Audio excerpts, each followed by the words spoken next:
Hating someone is like you drinking poison and hoping that they die. Today we're talking about how to stop giving your mind to people who don't deserve it.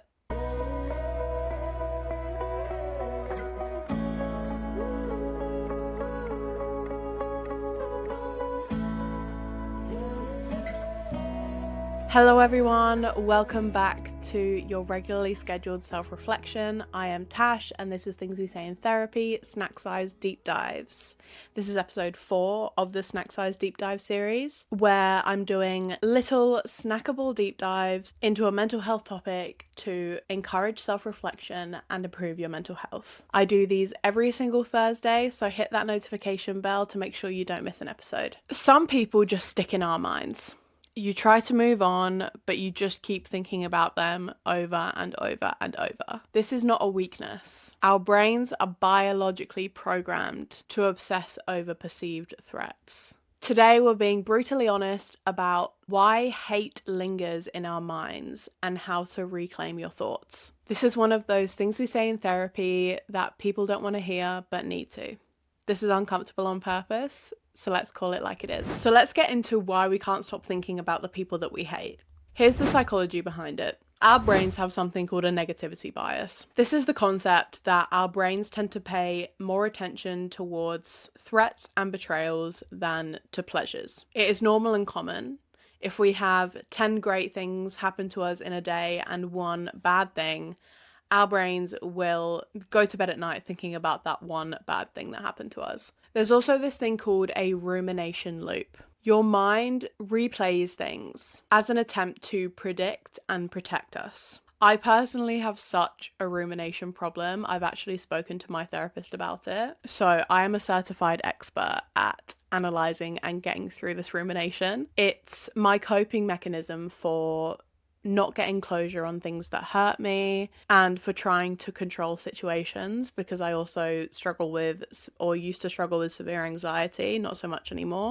Rumination never works, so we need to learn to let it go. However, it is quite hard to stop, so let's get into why. Rumination is when you constantly think about a situation. You think about the same scenario over and over and over, changing little things within the scenario, like how it could have turned out, wondering what could have gone differently, wondering what you could have said, or imagining what it would be like if you saw them again after that situation, that sort of thing. It is a protection mechanism so that you perceivably, from your perspective, have control over the situation, much like anxiety. So that brings me on to the control illusion. Thinking about them gives you a false sense of being able to fix or anticipate that person, anticipate what they're thinking, try to understand them. But the brutal truth about rumination is that the more that you replay it, the more power you give it, often long after they've forgotten about it. It is quite derogatory when you think about it. They have so much power over you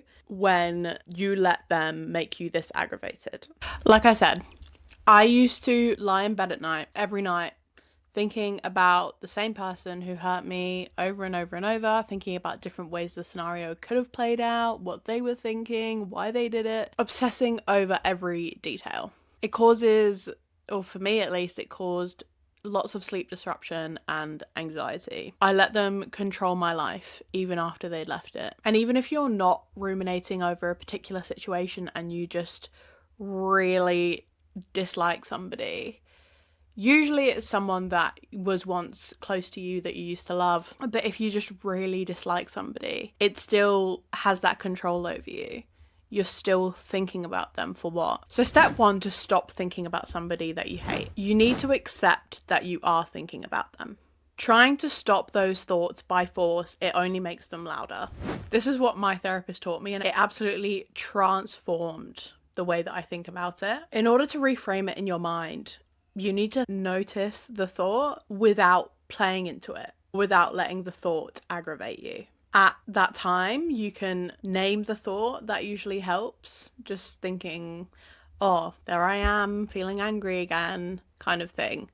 Naming it out loud, it helps with the acceptance that it's there without getting all caught up into it. Accepting that your thoughts are there without trying to resist them. For me, it actually drastically reduced the amount that I did think about them, because it's taking up less brain space. You're giving less emotion to it. The less you give it, the less it will bother you. Step 2 is deciding what to do with that hatred energy that it brings you. When that hatred energy or emotion comes to you, if you don't channel it somewhere, it will just control you. Look at the people around who are punching walls and starting fights with people.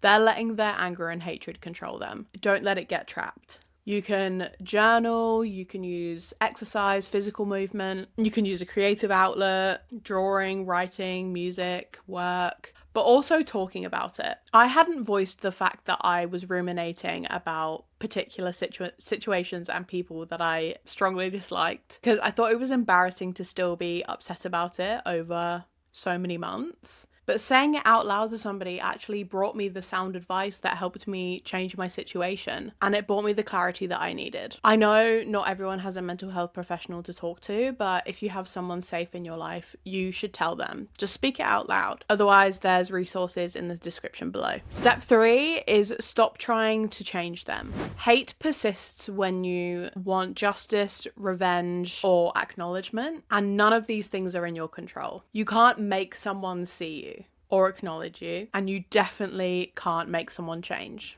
So why are you wasting your energy on it? That person doesn't have to change. You don't have to get revenge or justice in order to move on. A lot of the times we convince ourselves that we need closure, but we don't. Waiting for that is just prolonging that hatred mind prison that you've created for yourself. Shift your focus onto yourself, onto how you can bring yourself closure. What is that feeling that you're chasing aside from them? Find a way to give that feeling to yourself. For me, it was just acceptance and stopping that resistance to accepting the fact that it had happened and that I can't do anything about it.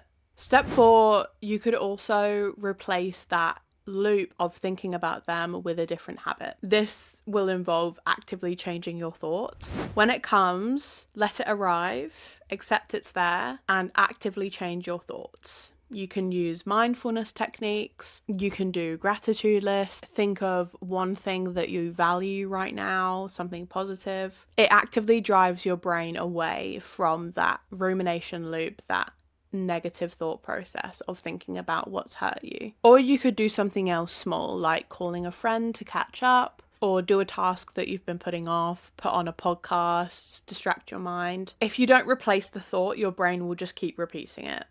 Eventually, it will become a habit to redirect your thoughts away from that person, but accepting that it's there is the first step. You don't have to forgive them or get closure to move on. You can't control the way that you feel about them, but you also can't control them. Thinking about them constantly is a choice. The goal isn't to erase the memories that you have, it's to stop letting it control your present. It's uncomfortable, but freedom lives in the moments when you stop letting other people control your thoughts. So here's a reflective prompt for you. Notice who is in your head today and ask yourself whether giving them or that situation your time is changing anything or just ruining your day. Thank you so much for listening to Things We Say in Therapy Snack Size Deep Dives episode 4. I release these every Thursday, so hit the notification bell so you don't miss an episode. I also release longer episodes every single Monday with more nuanced topics, so you can catch those as well. There are links in the description to my social medias, so go and follow me there for daily content on honest conversations about mental health. I hope you got something valuable from today. If it was uncomfortable, that means that something clicked. Sit with it. I'll see you again. Bye.